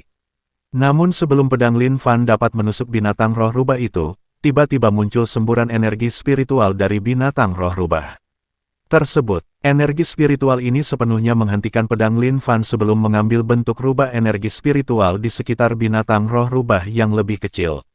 Rubah energi spiritual ini menatap Lin Fan dan meraung, seolah-olah berkata, "Siapa kau sehingga berani menyentuh orang-orang yang berada di bawah perlindunganku?" Raungan itu langsung mengguncang Lin Fan hingga ke inti jiwanya, mendorongnya mundur beberapa langkah karena ia juga menderita luka dalam. Ia dapat merasakan bahwa raungan ini bukanlah raungan biasa, bahkan energi spiritual yang mengelilingi binatang roh rubah itu pun tidak normal. Energi spiritual ini jauh lebih terkondensasi daripada energinya sendiri, hampir seolah-olah berasal dari alam kultivasi yang lebih tinggi. Hal ini langsung terkonfirmasi ketika seekor rubah berekor dua raksasa tiba-tiba jatuh dari udara dan mendarat di depan roh binatang rubah, berdiri di antara Lin Fan dan roh binatang rubah tersebut. Lin Fan langsung tahu bahwa rubah berekor dua ini adalah induk dari binatang roh rubah yang lebih kecil dan bahwa ia marah karena Lin Fan baru saja mencoba menyerang anaknya. Tapi itu bukanlah bagian terburuknya. Bagian terburuknya adalah ketika Lin Fan menggunakan mata penilaian pada rubah berekor dua ini, dia bisa melihat kultivasinya. Alam fondasi, ini adalah rubah berekor dua dari alam fondasi. Dari mana datangnya makhluk roh dari alam fondasi ini tiba-tiba? Mengapa penduduk desa tidak memberitahunya apapun tentang hal ini? Mungkinkah ini semua adalah jebakan untuknya? Tidak, setelah mempertimbangkannya dengan saksama, dia langsung menolak ide itu. Lagi pula, dia tahu bahwa penduduk desa tidak akan mampu memasang jebakan seperti ini. Dia telah menggunakan mata penilai di desa dan melihat bahwa tidak satu pun dari penduduk desa ini memiliki kultivasi sama sekali. Mereka yang tidak memiliki kultivasi tidak memenuhi syarat untuk bersekongkol melawan mereka yang memiliki kultivasi. Mereka tidak akan mungkin bisa menghubungi rubah berekor dua sejak awal, apalagi bersekongkol dengannya. Penjelasan yang paling mungkin adalah bahwa hanya roh binatang rubah anak yang menyerang desa dan mencuri ternak mereka, itulah sebabnya hanya roh binatang rubah anak yang dilaporkan. Itu juga menjelaskan mengapa burung pipit angin tampak ketakutan sebelumnya. Bukan karena roh binatang rubah anak itu, melainkan aroma dan aura yang ditinggalkan oleh rubah berekor dua. Itulah juga mengapa tidak ada roh binatang yang berkeliaran di daerah ini. Daerah ini telah ditandai sebagai wilayah kekuasaan rubah berekor dua, tidak ada makhluk spiritual yang cukup gila untuk mempertaruhkan nyawa mereka melawan rubah berekor dua dari alam fondasi ini. Pikiran-pikiran itu dengan cepat terlintas di benak Lin Fan dan ia pun segera membuangnya. Dia tidak punya waktu untuk memikirkan alasan di balik situasi ini, yang perlu dia lakukan sekarang adalah mencari cara untuk keluar dari situasi ini. Lin Fan segera melihat sekeliling, tetapi dia tidak menemukan satu pun barang yang bisa dia gunakan. Dia melihat rubah berekor dua tiba-tiba muncul di depannya, tetapi dia tidak dapat mengetahui dari mana asalnya dan bagaimana ia sampai di sana. Ini hanya menunjukkan kepadanya bahwa rubah berekor dua jauh lebih kuat darinya. Sekalipun dia ingin berlari, kecil kemungkinan dia bisa lari jauh. Karena itu, dia harus menemukan sesuatu untuk mengalihkan perhatian rubah berekor dua itu saat ia melarikan diri. Sayang sekali memang tidak ada apa-apa sama sekali. Itu juga karena pilihan Lin Fan sendiri. Dia telah memancing makhluk roh rubah ini ke tempat terbuka ini sehingga meskipun serangannya meleset, dia masih bisa mencegah makhluk roh rubah itu melarikan diri. Namun, hal ini malah menjadi bumerang baginya karena dialah yang kini terjebak oleh rencananya sendiri. Lin Fan masih melihat sekeliling ketika sosok rubah berekor dua itu tiba-tiba menghilang.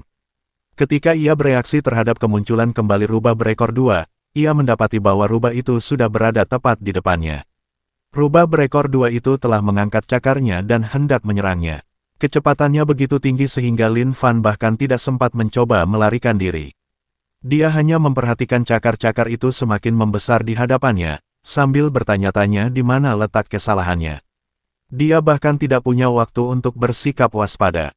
Namun, saat hidupnya berkelebat di depan matanya, tiba-tiba ada bola energi biru yang terbang melewati kepalanya dan menghantam kepala rubah berekor dua itu.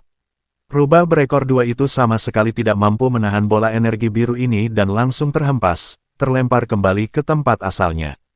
Lin Fan hanya menatapnya dengan linglung karena dia tidak tahu apa yang baru saja terjadi.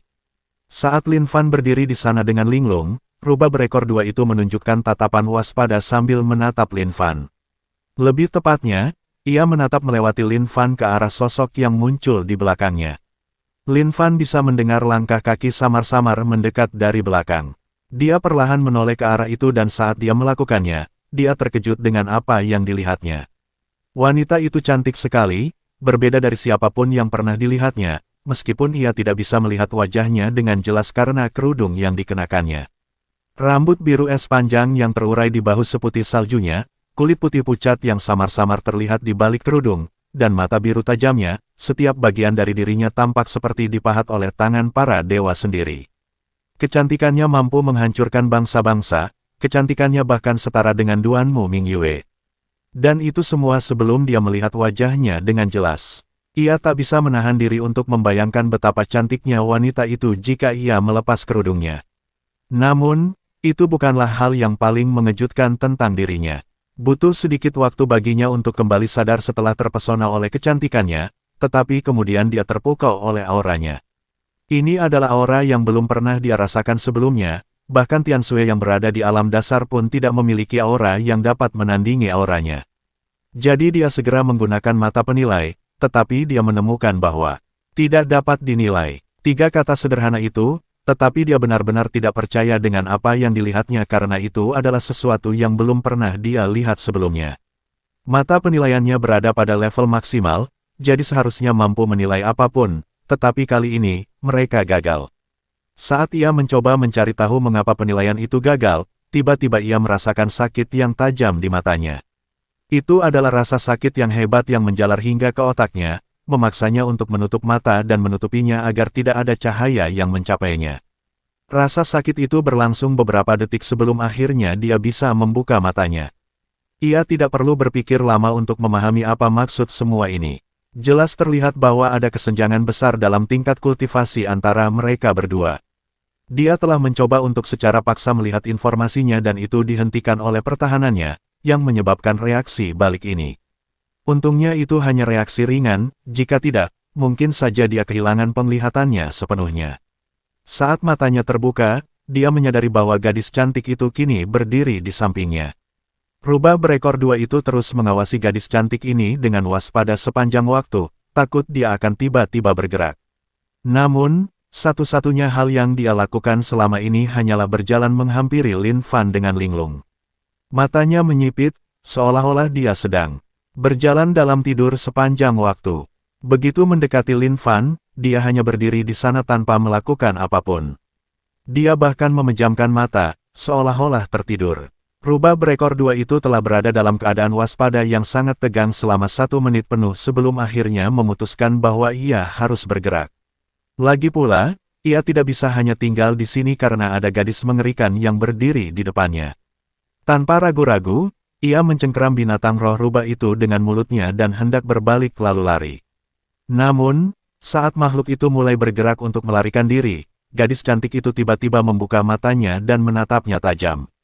Ia mengangkat tangannya dengan santai ke atas kepalanya sebelum menurunkannya dengan santai pula. Sepertinya dia tidak melakukan apapun, tetapi kenyataannya tidak demikian. Saat tangannya turun, rubah berekor dua itu tiba-tiba berhenti bergerak. Ia menatap dirinya sendiri sebelum kembali menatap gadis cantik itu dengan tatapan penuh ketakutan. Semuanya dimulai sangat perlahan, tetapi tiba-tiba muncul garis berdarah tepat di tengah wajah rubah berekor dua itu.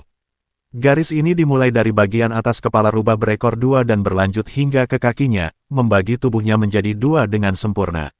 Hal yang sama terjadi pada makhluk roh rubah yang ada di mulutnya, terdapat garis berdarah yang sama yang muncul tepat di tengahnya. Kemudian, Sebelum rubah berekor dua atau roh binatang rubah itu dapat melakukan apapun, mereka tiba-tiba terpisah. Kedua bagian tubuh mereka yang telah dipotong oleh gadis cantik itu terpisah ke sisi yang berbeda, menjatuhkan semua organ dalam mereka ke tanah. Lin Fan hanya menatap dengan kaget ketika melihat ini, dagunya hampir jatuh ke tanah karena dia tidak percaya dengan apa yang baru saja dilihatnya. Dia tidak tahu bagaimana gadis cantik itu melakukannya, tetapi dia telah membelah dua makhluk spiritual, salah satunya berada di alam fondasi, menjadi dua hanya dengan satu jentikan tangannya. Kekuatan ini, sesuatu yang bahkan tidak bisa dibayangkan oleh Lin Fan. Ketika dia menoleh kembali ke gadis cantik itu, ada sedikit rasa takut yang muncul di matanya. Sepertinya dia telah menyelamatkannya dari rubah berekor dua, tetapi jika dia tiba-tiba berubah pikiran, kekuatannya bukanlah sesuatu yang bisa ditahan oleh Lin Fan. Namun, semuanya tidak berjalan seperti yang dia harapkan, bahkan tidak berjalan sesuai dengan yang dia duga. Setelah mengurus rubah berekor dua, gadis cantik itu menoleh ke arah Lin Fan tepat saat Lin Fan menoleh ke arahnya. Kemudian tanpa sepatah kata pun, tubuhnya menjadi lemas dan dia tiba-tiba jatuh ke depan. Lin Fan terkejut melihat ini, tetapi dia dengan cepat mengulurkan tangan untuk meraihnya dan memeluknya. Saat dia jatuh ke pelukannya, sensasi paling menakjubkan datang dari tangannya. Rasanya lembut, tapi tidak terlalu lembut. Seperti memegang bantal bulu angsa terbaik yang ada. Lin Fan terkejut melihat bagaimana wanita itu tiba-tiba jatuh ke pelukannya dan dia tidak bisa menahan diri untuk bertanya dengan suara khawatir, "Ada apa?" Yang menjawab pertanyaan ini bukanlah kata-kata, melainkan suara samar yang berasal dari perut gadis cantik itu. Itu adalah deru perut yang sudah lama tidak makan. Dia bergumam dengan sisa kekuatan terakhir yang dimilikinya, lapar. Lin Fan tak bisa menahan diri untuk tidak merasa gemas dengan cara gadis itu mengatakannya, tetapi dia juga tahu bahwa gadis itu pasti sangat lapar jika sampai pingsan seperti itu. Untungnya, dia sudah menyimpan banyak makanan di ruang penyimpanan hewan peliharaannya sebelum berangkat, jadi dia punya banyak makanan untuk dibagikan dengannya. Namun masalahnya adalah dia harus memasaknya terlebih dahulu. Setelah berpikir sejenak, dia menurunkan gadis cantik itu ke tanah dan menyandarkannya ke pohon sebelum mengeluarkan beberapa buah dari ruang penyimpanan hewan peliharaannya yang diletakkan di depannya. Kemudian dia berkata, "Aku harus memasak makanan dulu, jadi bisakah kamu makan ini dulu?" Sebelum dia selesai bicara, gadis cantik itu sudah mencium aroma buah tersebut. Kemudian, begitu suaranya berhenti, dia melompat ke tumpukan buah dan mulai melahapnya seperti serigala liar. Namun setelah memakan beberapa buah seperti itu, dia terbatuk canggung karena menyadari betapa memalukannya perilakunya. Kemudian dia duduk tegak dan mulai memakan buah dengan cara yang benar sambil berkata, "Tidak masalah sama sekali." Lin Fan menggelengkan kepalanya sambil tersenyum tipis ketika melihat itu, dan dia langsung mulai menyalakan api untuk memasak. Tidak butuh waktu lama sebelum Lin Fan selesai memasak makanannya, tetapi tentu saja, makanan ini bukanlah hidangan bintang 5. Lin Fan biasanya tidak memasak dan menyerahkan urusan memasak kepada para gadis atau membeli makanan dari luar, jadi kemampuan memasaknya agak kurang. Tidak bisa dibilang buruk, tetapi jelas tidak bisa dibilang bagus. Lin Fan membawakan makanan yang dimasaknya dengan ekspresi canggung dan berkata, "Mungkin rasanya tidak terlalu enak, jadi kuharap kau tidak keberatan." Gadis cantik itu mengambil makanan yang tampak agak aneh dengan bercak gosong kecil dan warna yang ganjil tanpa ragu-ragu dan berkata, "Tidak apa-apa, tidak apa-apa." Dia langsung menyantap makanannya dan hanya butuh kurang dari 1 menit untuk menghabiskan semuanya. Setelah selesai, dia tak kuasa menoleh ke arah Lin Fan dan bertanya, "Masih ada lagi?" Lin Fan tersenyum canggung saat melihat ini dan berkata, "Aku bisa membuat lebih banyak lagi jika kamu mau." Gadis cantik itu mengangguk sebagai jawaban. Saat dia mengangguk, senyum merekah di wajahnya, seperti matahari terbit yang membawa cahaya ke dunia ini.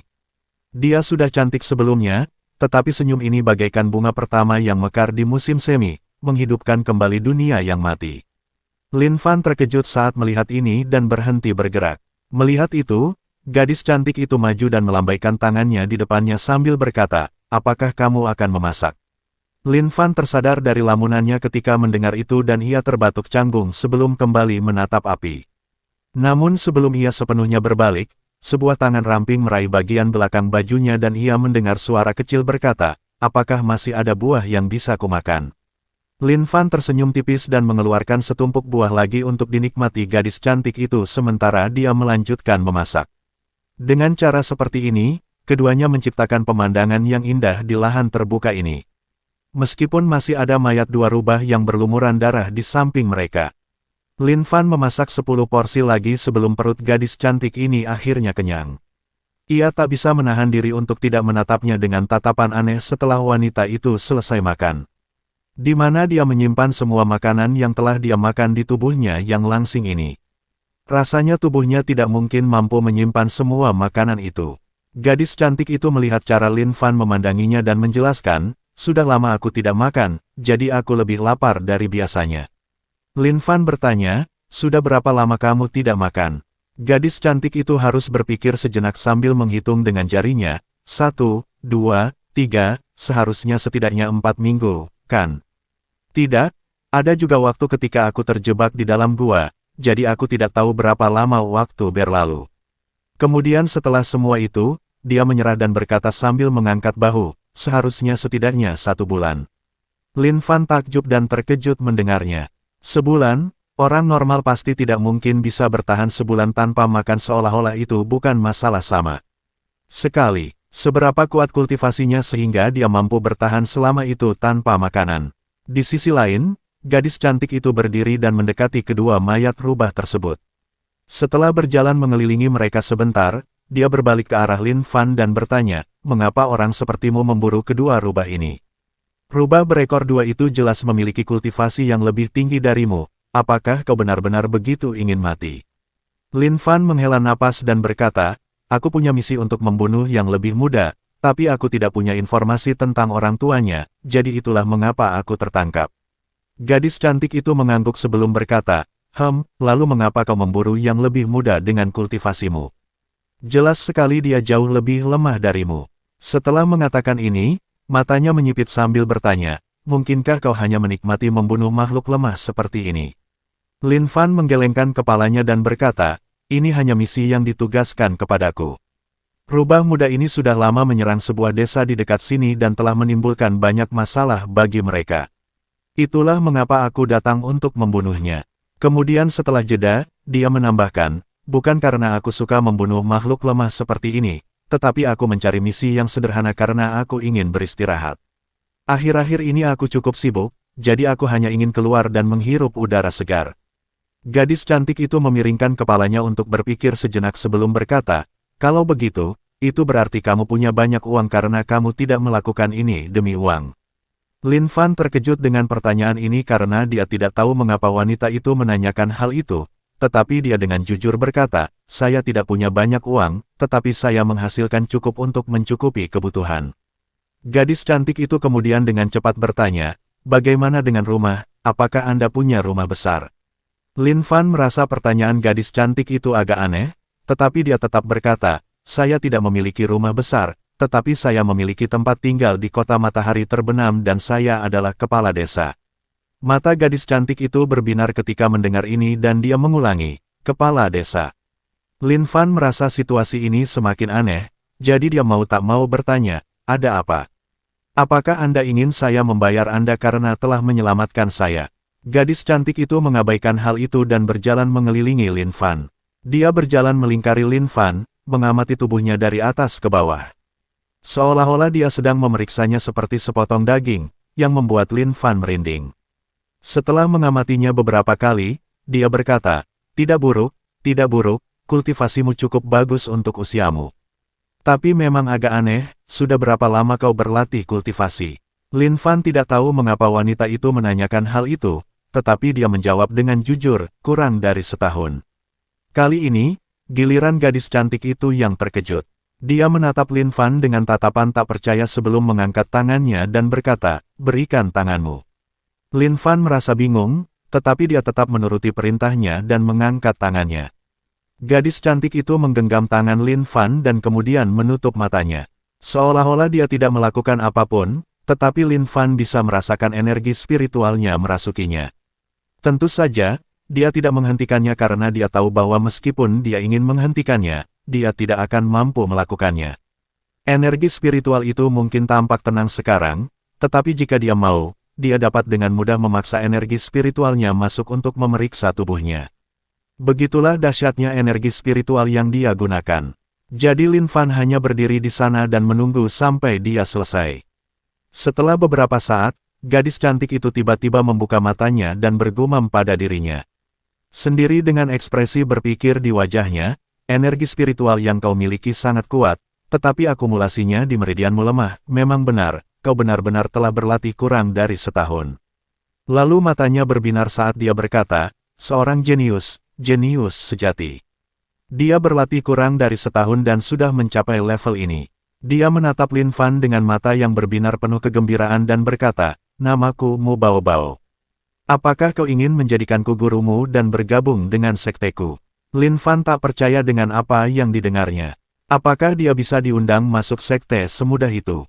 Dia sudah melihat betapa kuatnya Mu Bao Bao ketika dia dengan mudah mengalahkan rubah berekor dua alam dasar hanya dengan satu jentikan tangannya. Terlebih lagi, itu terjadi ketika dia dalam keadaan lemah. Dia bahkan tidak bisa membayangkan betapa kuatnya wanita itu sekarang setelah pulih. Lalu ada soal usianya, dengan penampilannya yang tampak muda, kemungkinan besar dia adalah salah satu tetua generasi muda di sektenya, yang berarti akan ada banyak orang yang jauh lebih kuat darinya di sekte tersebut.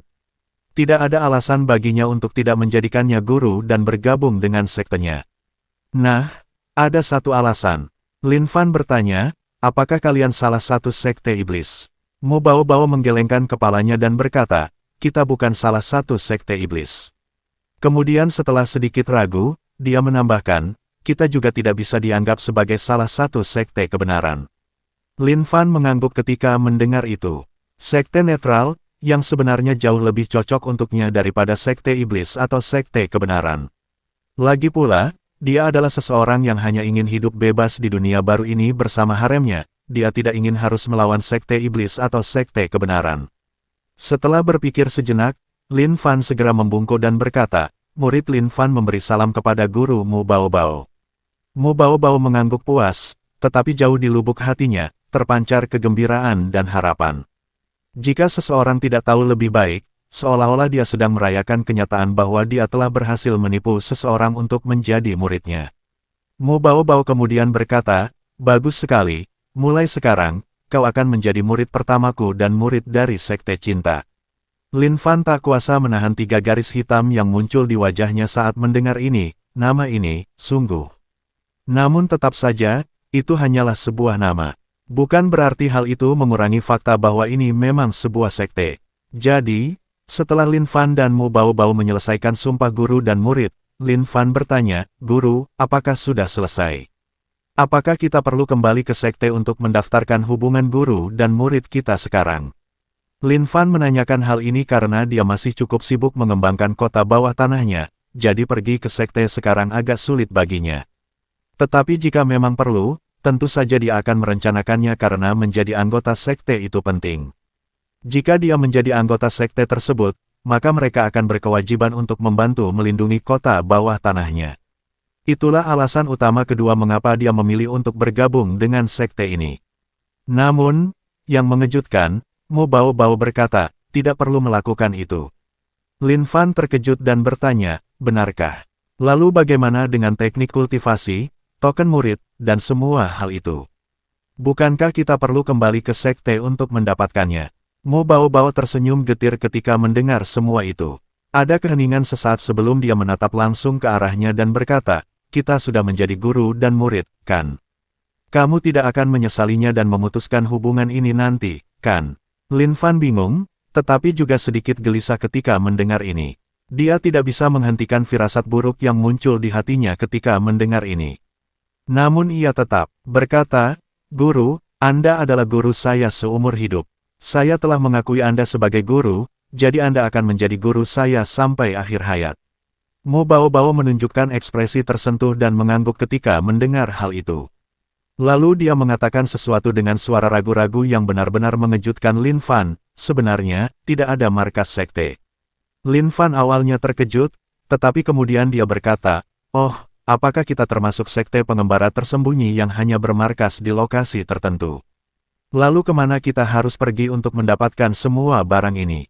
Senyum getir di wajah Mu Baobao semakin lebar ketika dia mendengar ini. Setelah terdiam cukup lama, dia berkata, tidak ada hal seperti itu. Bahkan, sekte kami sama sekali tidak memiliki wilayah. Firasat buruk yang Lin Fan rasakan sebelumnya menjadi semakin kuat ketika dia mendengar ini. Setelah beberapa saat, dia akhirnya bertanya, Guru, ada berapa orang di sekte kita termasuk kita? 2, kata Mu Baobao jujur. Ekspresi Lin Fan berubah muram saat dia bertanya, jadi maksudmu itu hanya. Ia membiarkan kata-katanya menggantung, tetapi Mu Baobao jelas tahu apa yang ia maksudkan. Ia mengangguk dan berkata, hanya kau dan aku. 3 garis hitam muncul di wajah Lin Fan ketika mendengar itu. Setelah sejenak mengumpulkan pikirannya, dia bertanya, apa yang terjadi? Mu Baobao masih memasang ekspresi canggung di wajahnya saat ia berkata sambil menghela napas, ini cerita umum, sekte kami dihancurkan oleh musuh. Karena kami adalah sekte netral, tidak banyak yang mau bersekutu dengan kami di faksi kebenaran atau iblis, jadi ketika kami diserang oleh musuh, mereka menghancurkan sekte kami. Aku cukup beruntung bisa lolos dengan bantuan guruku. Air mata menggenang di mata Mu Baobao saat ia mengatakan itu, dan hati Lin Fan terasa sakit. Maka ia mengangkat tangannya dan berkata, Guru, tidak apa-apa, kita akan membangun kembali sekte ini suatu hari nanti. Mu Baobao mendongak dengan bersemangat ketika mendengar ini dan berkata, apakah kau benar-benar serius? Apakah kau yakin ingin tetap menjadikan aku sebagai gurumu meskipun sekte kita tidak memiliki apa-apa? Lin Fan mengangguk dan berkata, ya, Guru. Seorang guru adalah guru seumur hidup, dan karena aku telah menerima Anda sebagai guruku, Anda adalah guruku. Dada Mu Baobao dipenuhi kegembiraan dan kebahagiaan saat dia melompat maju untuk memeluk Lin Fan. Lin Fan terkejut ketika merasakan sensasi lembut yang berasal dari dadanya. Dia tak kuasa menahan diri untuk tidak menunduk, dan karena Mu Baobao mengenakan gaun yang agak longgar, dia bisa mengintip ke bawah untuk melihat lembah yang tersembunyi di dalamnya.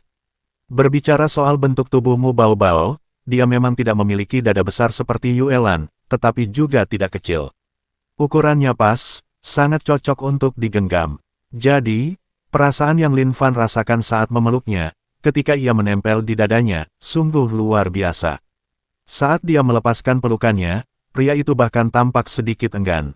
Sedangkan Mu Baobao, dia hanya memasang ekspresi gembira dan bahagia di wajahnya, seolah-olah dia tidak mempermasalahkan apa yang baru saja terjadi.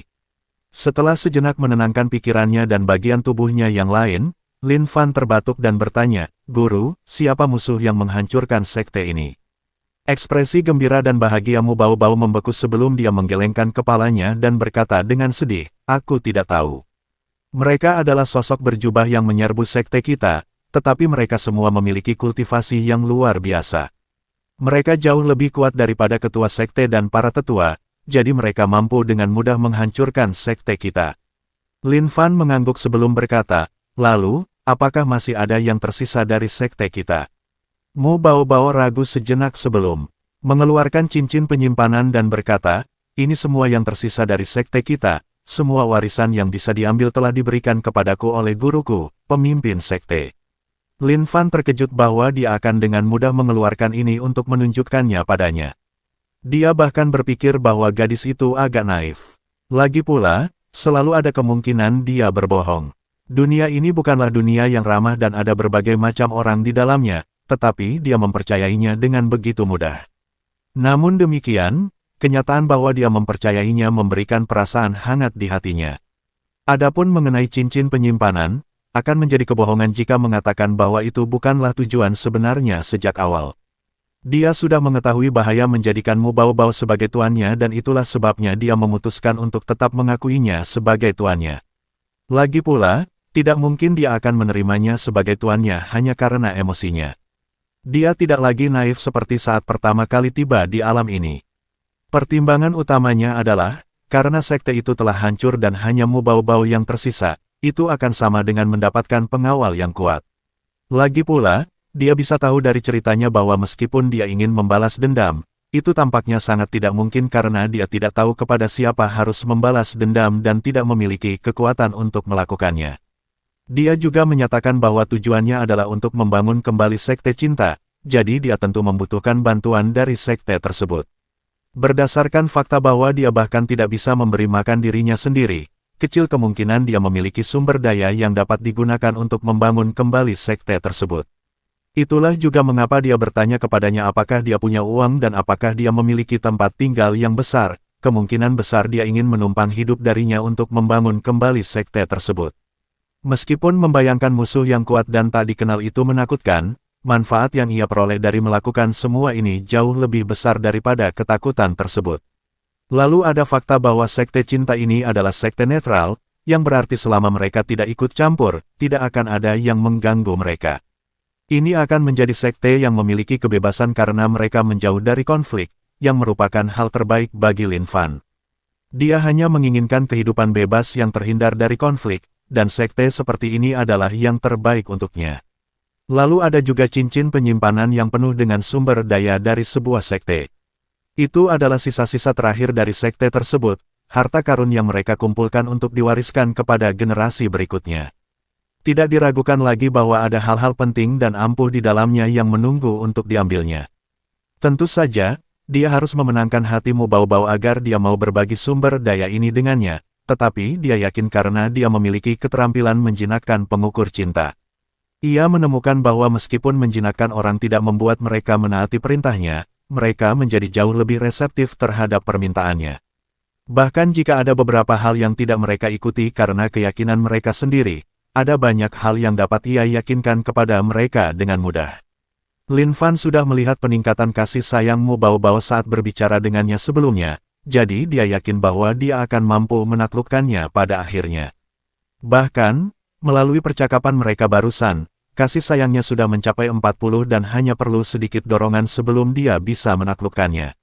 Dengan semua pemikiran itu, Lin Fan kemudian bertanya, "Guru, apakah menurut Anda ada anggota sekte kita lainnya yang berhasil melarikan diri pada hari itu?" Mu Bao-Bao mengerutkan alisnya saat mendengar itu sebelum menggelengkan kepalanya, "Aku tidak yakin. Aku fokus, berlari dan tidak melihat orang lain. Kemudian, ketika aku kembali mencari jejak orang-orang yang melarikan diri, aku tidak menemukan apapun, jadi aku tidak yakin apakah ada yang berhasil melarikan diri atau tidak."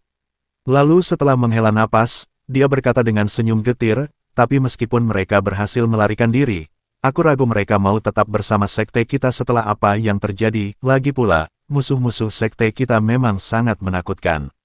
Dia menatap Lin Fan dengan ekspresi khawatir dan bertanya, "Apakah kau yakin ingin aku menjadi tuanmu?" Dia tidak tahu kapan itu terjadi, tetapi dia mulai mengkhawatirkan Lin Fan. Bahkan sampai bertanya padanya apakah dia ingin tetap tinggal di sekte karena dia khawatir suatu hari nanti dia akan menyesali keputusan ini. Lin Fan mengangguk dan berkata, "Anda adalah guru saya, itu saja yang saya butuhkan."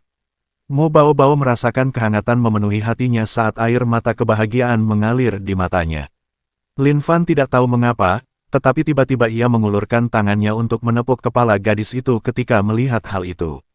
Rasanya seperti perasaan orang tua ketika melihat anak yang sedih. Mu Bao-Bao tidak merasa canggung dan bahkan menunjukkan senyum bahagia ketika merasakan tangannya di kepalanya. Mu Bao-Bao tersentuh oleh kata-kata dan tindakanmu. Kasih sayangnya meningkat 10 kali lipat.